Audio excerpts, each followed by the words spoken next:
सादर नमस्कार, सादर जय जिनेंद्र। क्षमा न्यूज चैनल कहीं भी कभी भी सही और सकारात्मक समाचारों के लिए देखना और सुनना न भूलें। साथ में आपसे विनम्र निवेदन है कि यदि आपने इस चैनल को सब्सक्राइब नहीं किया है तो कृपया अवश्य कीजिए और शेयर और लाइक करना ना भूलें। नमस्ते महाराज जी। जब तीर्थंकर बालक का जन्म होता है तब इंद्रायणी उस बालक को लेने के लिए जाती है। मुनि महाराज को आहार दे सकती है लेकिन अभिषेक क्यों नहीं कर सकती? ये सब विवादित प्रश्न है, इनमें कुछ नहीं रखा, इनमें कुछ नहीं, ऐसे विवादित प्रश्न हैं। क्योंकि तीर्थंकर उस समय असंयम अवस्था में होते हैं, पहली बात। और तीर्थंकर उसके बाद चक्रवर्ती हो तो 96,000 रानी के साथ भोग भी करते हैं। तो इसका क्या मीनिंग निकालेंगे हम? इसका मीनिंग हर कुछ थोड़े निकाल लेंगे हम। असंयम अवस्था तीर्थंकरों की होती है। उस समय मुनि महाराज ने नमोस्तु क्यों नहीं करते? क्योंकि वो पूजनीय नहीं है। तो अब असंयम अवस्था का क्या? लेकिन जब संयमी होते तो आहार मुनि को आहार दे सकते हैं, ऐसा कहते तो अभिषेक कौन क्यों कौन नहीं कर अभिषेक मुनि को आहार कौन दे सकता है? सकते? महिलाएं। मुनि को आहार देना ये शक्य अनुष्ठान है, असक्य का अनुष्ठान नहीं होता। थोड़ा आगम पढ़िए, आगम पढ़ने से हमें बहुत सारे चक्षु खुलेंगे। एक्चुअली में क्या हो चुका है, हमारे ब्रेन को इतना वॉश कर दिया गया है, हमारे ब्रेन में इतना डाल दिया गया है। अब इंद्राणी करती है तो हम भी कर लेते। इंद्राणी असंयम अवस्था में उनकी सेवा कर रही है और 96,000 उनके साथ वो भोग भोग रहे हैं। तो इसका मतलब कोई मीनिंग तो इनका इसलिए करें, इनके सब विवादित हैं, इनमें कुछ नहीं रखा। सिर्फ खाता ना बही हम जो के सब सही वाली स्थितियां हैं, इन चीजों में कुछ नहीं है। अब मुनि महाराज को पैर धोती है तो मुनि भगवान पे भी जल डाल दो, ये क्या क्या सिस्टम है? मुनि महाराज को हार देती है तो हम उनको भी कर ले, ये सब कुतर्क हैं। इन तर्कों में कुछ नहीं रखा। आप विचार करें, क्या हमारी इस प्रकार की शुद्धि विशुद्धि क्या होती है? नहीं, पहले आप ही बता दे बस। आपकी होती है? इतनी शुद्धि होती है कि आप भगवान को छू सकें? हैं? जोर से बोलो। नहीं होती है। फिर आप ही जब नहीं होती है तो फिर आपको उत्तर आपके पास है, फिर मुझे क्या उत्तर देना है? फिर मुझे उत्तर नहीं देना है, आपका उत्तर आपके मुख से आ रहा है कि जब मेरी इतनी शुद्धि नहीं तो भगवान को कैसे छूऊंगी मैं? पहले आप खुद सोचिए, मुझे नहीं देना, मैं ये उत्तर आपने दिया है कि मेरी इससे शुद्धि नहीं होती जिससे मैं भगवान को। तो बहुत कुछ चीजें हैं, ये सब चीजों को मैं नहीं, हाँ इसको प्रश्न मंच में नहीं लेना चाहता। फिर भी आप समझदार हैं, आप निर्णय लीजिए, आपको कुछ समझ में आएगा क्या करना चाहिए। क्योंकि मैं यहाँ से कहूँगा वहाँ से वो और ज़्यादा करेंगे। तो मैं नहीं चाहता कि मेरे कहने से आप उसको ज़्यादा हवा दें। बेहतर है स्वयं समझ के निर्णय लीजिए, ना मेरे कहने से छोड़िए ना उनके कहने से कीजिए। लेकिन समझ के निर्णय लेंगे तो सही आगम की गहराई में पहुंच जाएंगे, किसी को कुछ कहना नहीं पड़ेगा।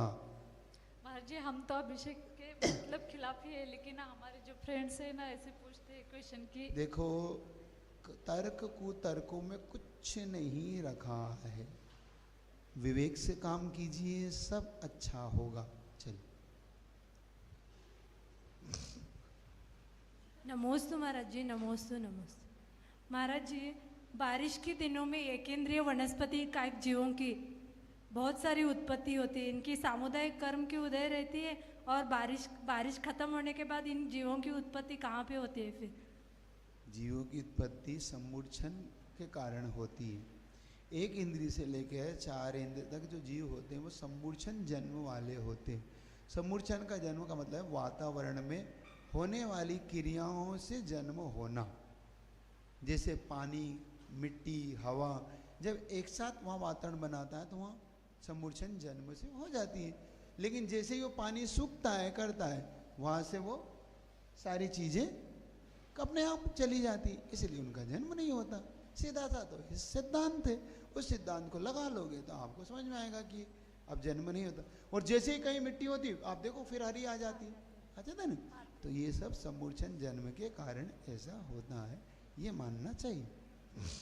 और महाराज जी, मुनियों में जैसे वेशधारी द्रव्यलिंगी और भावलिंगी होते हैं, वैसे श्रावकों में भी होते हैं क्या? सब में होते हैं। और उनका लक्षण क्या है फिर?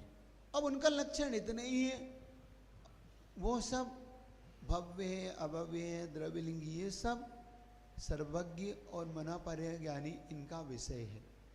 अब मैं उनका लक्षण कैसे कहूँ, क्योंकि भाड़ से वो द्रव्यलिंगी भी भाड़ से तो सारी क्रियाओं को करता है।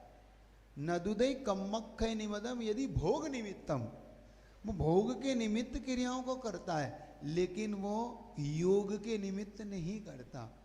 तो पकड़ में नहीं आता कि ये व्यक्ति भव्य है, अभव्य है, ये व्यक्ति द्रव्यलिंगी की भावलिंगी। बाकी जो द्रव्यलिंगी भी नहीं, वो तो पकड़ में आता है। एक बात ध्यान रखना, द्रव्यलिंगी किसको कहते हैं? सम्यक दर्शन के बिना जो बाहर से 28 मूल गुण को पाल रहा है, एक एक मूल गुण को अच्छे से पाल रहा है, आप पकड़ ही नहीं सकते। वो आहारचर्या, इरियापद, भक्ति सब करेगा, लेकिन अंदर से सम्यक दर्शन नहीं है। ऐसा मुनि द्रव्यलिंगी है। अभी द्रव्यलिंगी भी 28 मूल गुणों का पालन कर रहा है, वो है द्रव्यलिंगी। और जो 28 मूल का पालन नहीं कर रहा है, वो तो द्रव्यलिंगी भी नहीं है, उसके तो मूल गुण ही साफ है, तो द्रव्यलिंगी भी नहीं मान सकते उसको, तो है ना। नहीं तो आचार्य समद्भक्त स्वामी ये कतई नहीं कहते हैं ग्रस्तो मोक्ष मार्गस्तो निर्मोहो निर्मोहान अनगारो ग्रीसया निर्मोहो मोहिने मुने।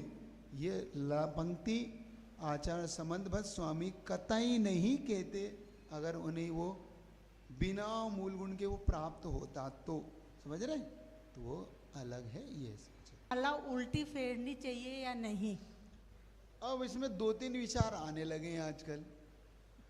एक मुनि महाराज कह रहे हैं कि ग्रस्त उल्टी माला ना फेरे, एक मुनि महाराज कह रहे हैं कि भाई ग्रस्त फेरे उसकी विशुद्धि बढ़ेगी। मैं क्या कहूँ, मेरे लिए दोनों मंजूर है।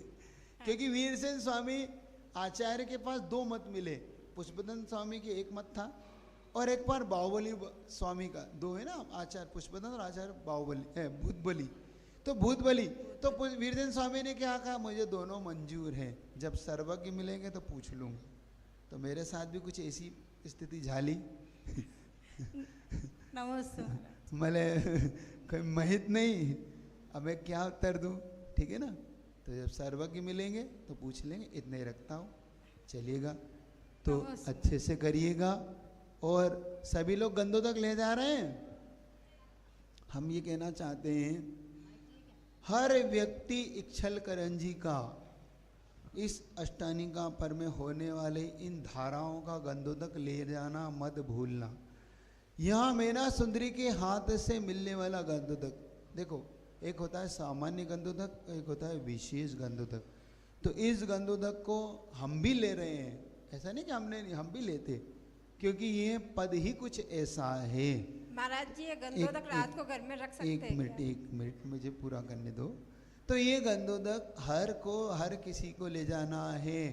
तो हम चाहते हैं जो लोग विधान में बैठे वो भी, और जो विधान में नहीं भी बैठे वो भी इस गंधोदक को अपने परिवार के लिए, अपने रोग के लिए, अपने परिवार को निरोगी बनाने के लिए और आगामी काल में भी अरहत भक्ति की दृष्टिकोण से इस गंधोदक को सब लेना, हर व्यक्ति लेना। बहुत लोग दूर दूर से इस गंधोदक को ले जा रहे हैं, देखना उनके जीवन में बहुत अच्छा रिजल्ट आएगा।